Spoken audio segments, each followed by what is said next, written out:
Welcome to Wandering Jews at J Square Adventures. Travel far enough and you meet yourself. We're your hosts. I'm Scott. And I'm Sorrel. A lot of things go into good storytelling. One of the things that makes good storytelling is combining the big picture with the intimate details. When we're traveling as groups and we're visiting these amazing sites here in Israel, Vienna, Prague, Rome, we're talking about big history. We talk about dates, we talk about context, we talk about outstanding leaders, we talk about wise men and women, but we also talk about the intimate details. And in some ways today what we're doing is turning our attention to the intimate details, to the small story. And with us, we have a special guest, David Magen. David is a long-standing Jewish community leader and activist. He is a travel expert. He's a founding member of the J Squared Adventures crew. And David has, in the last number of years, been on his own personal family journey in search of his past, in search of his family story. And we asked David to join us to share that journey, his search, that adventure with us. David, so excited to have you here with us. So we know every journey begins with a first step. How did you begin your journey as your family chronicler? First of all, I have to say that my journey is somewhat different from most journeys because most journeys have a beginning, a middle, and an end. And I see my journey as an endless journey. I don't want it to end, and I want it actually to go on for generations to come. But I'll tell you how I started. But first of all, let me introduce my family because that's really important. My father, in 1938, after the Anschluss, which was Hitler's annexation of Austria, had just completed his medical studies. Luckily, he was able to get a visa to Shanghai, and with that he was able to leave Vienna. But before he left Vienna, he went to his optician, because he wore glasses at that time, Mr. Erich Oppenheimer, and he said to him, "Erich, I'm leaving now." "Where are you going?" he said. "I'm going to China via Palestine." "Oh, you're going to Palestine," he said. "If you go to Palestine, you must go and see my sister, Margalit, because she's been living there in Tel Aviv now since the early 20s. She'll be very happy to see you, and she'll make you very welcome." And so it happened that he arrived in Tel Aviv and went to see Margalit. 4 years later, in 1942, he joined the RAMC, that's the Royal Army Medical Corps of the British Army. And before leaving, he came to Margalit and said, "Look, here I am in uniform. War has started. I don't know where I'm going to end up." So she said, "Well, actually, if you end up in England, guess what? My brother Erich, your optician, he's managed to leave too from Vienna. Here's the address. He'll be most pleased to see you if you come." And so it happened. The war ended, and he made his way to Cardiff and visited Erich the optician once, twice, 3 times, and ended up marrying his daughter, my mother. That is an incredible story. So how did you begin your journey as a chronicler, as your family chronicler? My father, who you now know, and one cousin were the only 2 members of the Fleischner family to be alive after the Holocaust. He made a commitment to himself to find and record everything that happened to all the members of our family during his lifetime.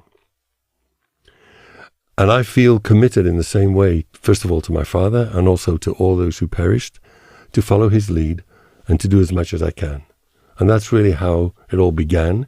First, by my father. He set the scene and made the first steps, very wisely finding elderly people who were still in various places around the world.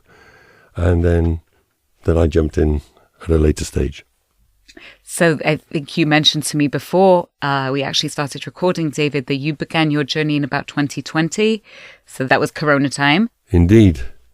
Corona, apart from all the negative things that happened, for me was a blessing because I had unlimited time and a huge passion for many years wanting to do this. So I spent just about all day and every day searching and finding and discovering and opening doors. And I continue to do that today. Incredible. So, we know that journeys are about places. So when you think about your family journey, if you had to sum it up, what would you say are the 2 to 3 places that are the most central to you in exploring your family story? That's easy because it's just 3 places, basically, or 3 countries. One is Austria, Vienna, clearly, where both my parents were born and grew up. Graz is the town where blood relations live until today. The Czech Republic, there are many names of places where our family lived, because that was formerly Bohemia in the Austro-Hungarian Empire. Carlsberg, Marienbad, Prague, obviously, Pilsen, Kolín, Kosova Hora, Durmal, Číšky. Those are just some of the places where the main branches of our family came from. And then, of course, the UK, where I was born. My immediate family is still there. Other members of family are still there. And there are places of significance to do with the family. One place that stands out, of course, will be the Isle of Man, which you might think, why Isle of Man of all places? Mm-hmm. My grandfather, who you now know, Erich Oppenheimer, after he was able to escape from Vienna, less than a year later was arrested and interned in the Isle of Man as an enemy alien by the British government. They were afraid that all the German-speaking people in the country at the time, maybe 50,000 or so, would be possibly a danger to the security since the war had begun. So, without any notification, he was just plucked off the street, literally, and interned to the Isle of Man. And that's a place of huge significance for me personally, because he spent almost a year there in 2 different camps, and I needed to try and interpret what kind of an experience he would have had in 1940 in the Isle of Man. That's really wild. And, it sounds like there are so many from being in your living room during this period where, in the context of your home, you were discovering all these places that were relevant to you and to your family story. This might be a hard question to answer, but what would you say are the things that most surprised you? Well, first of all, I'm shocked by the number of victims of the Holocaust. From your family? From my family. I thought it would be a few tens, maybe, but it has become a few hundreds, and that shocks me. I'm surprised also by the flourishing families of those who managed to escape before the Holocaust and have done amazing things in amazing places all around the world. But the thing which has really aroused my curiosity is our optician shop. You already know the optician, Erich, which was quite well known in Vienna. It was established in the late 1800s. It was confiscated by the Nazis in 1938, but it was reclaimed and restored to our family in 1945. So that's a whole thing in itself, and I didn't expect to find such a gem. I think you mentioned also that you found a gem in the Isle of Man as well. Yes, I did. One of the letters that my grandfather wrote from the camp in the Isle of Man to his family, to my grandmother, basically, he said, "The commandant of the camp has asked me to draw a caricature in a book as a keepsake for him." So I set out on a search for that drawing and managed to locate descendants of Major Cecil Francis, who was the commandant of the central camp in Isle of Man. And when I received 25 documents from this gentleman, one of them was actually the drawing signed and dated by my grandfather. So that was a huge moment for me. Wow. That is amazing. So, David, you set the scene with your father going to the optician shop. I mean, I'm visualizing that in my mind. Can you help flesh out that scene for us? I want to share something with you about the shop, which I think you'll find very interesting. 4 years ago, on a documentary film called 50 Children, which I saw on TV, there's a story of a couple from Philadelphia who came privately to Vienna to save 50 children. A Jewish couple? Yes. The visuals of that film were all taken from archives, because obviously they didn't have a film crew with them at the time. In 1938, they just wanted to save the children. So they're telling the story that this couple arrived in Vienna and took a taxi, and they arrived at the Bristol Hotel. And I see on the TV the Bristol Hotel bedecked with all the swastikas and the Nazi flags, and I see our shop right there in the front. So I took a screenshot, sent it to my mother, who's still alive, and turns out this is the only visual representation we have of the shop during that period. Immediately afterwards, I contacted the producer of the film, Pressman, lives in San Francisco, and asked maybe he's got some more footage where I can see the shop in more detail. He was very cooperative, came back to me and said, I didn't actually find anything else, but on one of my trips to Vienna to make the film, I actually stepped into the Freud Museum and had a look at the exhibition. And as you can see from the attached photograph, he bought his glasses from your shop because they're part of the permanent exhibition. So we'll add Sigmund Freud to the list of celebrity clients who visited our shop. And it sounds like this list is just ever growing. Like the more you uncover, there's more to explore. And, I feel like we're looking back into history, but it's also a continuing story. And we're just so grateful that you shared your incredible story with us. Most definitely. I mean, David mentioned a whole host of places: Shanghai, Vienna, Prague, Cardiff, the Isle of Man, Mandate Palestine, the land of Israel. And I think his stories really embody actually the tagline that we have been using for this podcast: travel far enough and you find yourself. We're going to continue with David with something for the road, and we'll take a quick break. And now, something for the road. A tip, a recommendation to help you make every journey your own. And we are back with David Magen. Just like Sorel and I, I'm sure the people who are listening are very excited and inspired by his personal family ongoing journey. David, someone's out there and they're listening and they're saying, wow, think about all this work, think about all this value, think about all this learning that David has been through since he began this journey. How can I get started to delve into my own family history? Well, it's easier than you might think, given that there are so many programs today, so much software and so many ways to go. The first thing really is to create a family tree, because that's the beginning of everything. And you start with yourself and your immediate family, and then a generation up and 2 generations down, or depending on your age and your interest.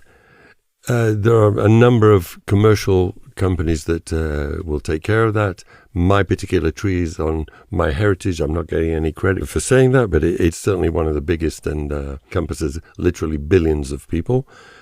Jenny, Ancestry.com, Family Search, etc., etc.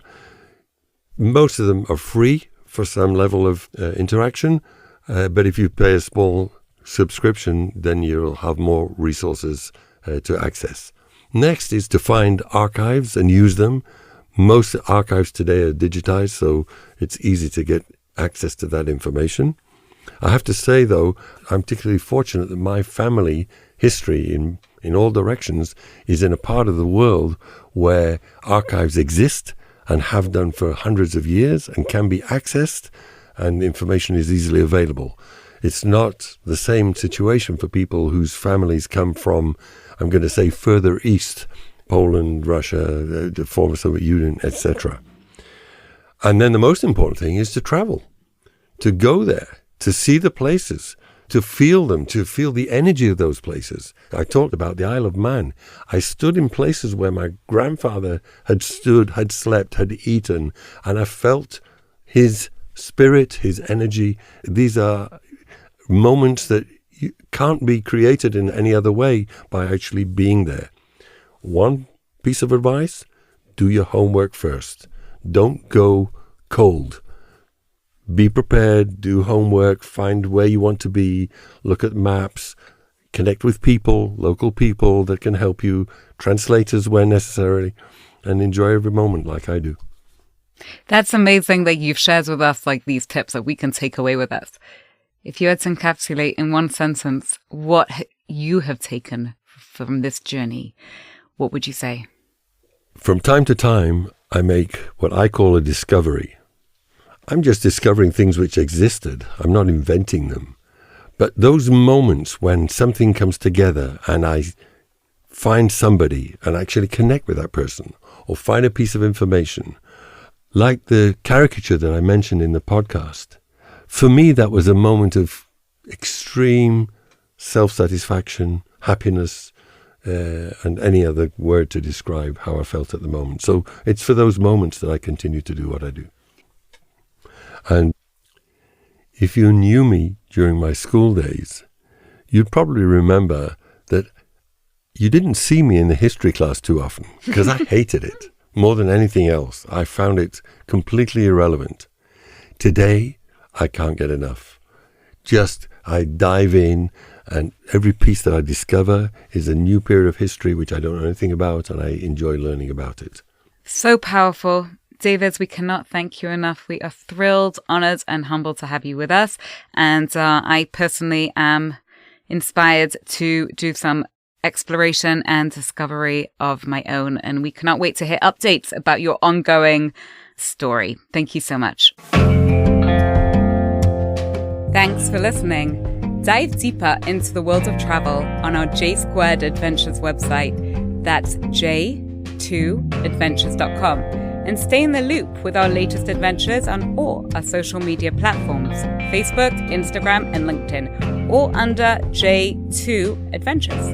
And if you enjoyed hanging out with us, don't forget to leave us a comment, review, and subscribe wherever you get your podcasts. Until next time, travel safely and keep wondering. I'm Sorrel. I'm Scott. See you soon with the Wandering Jews.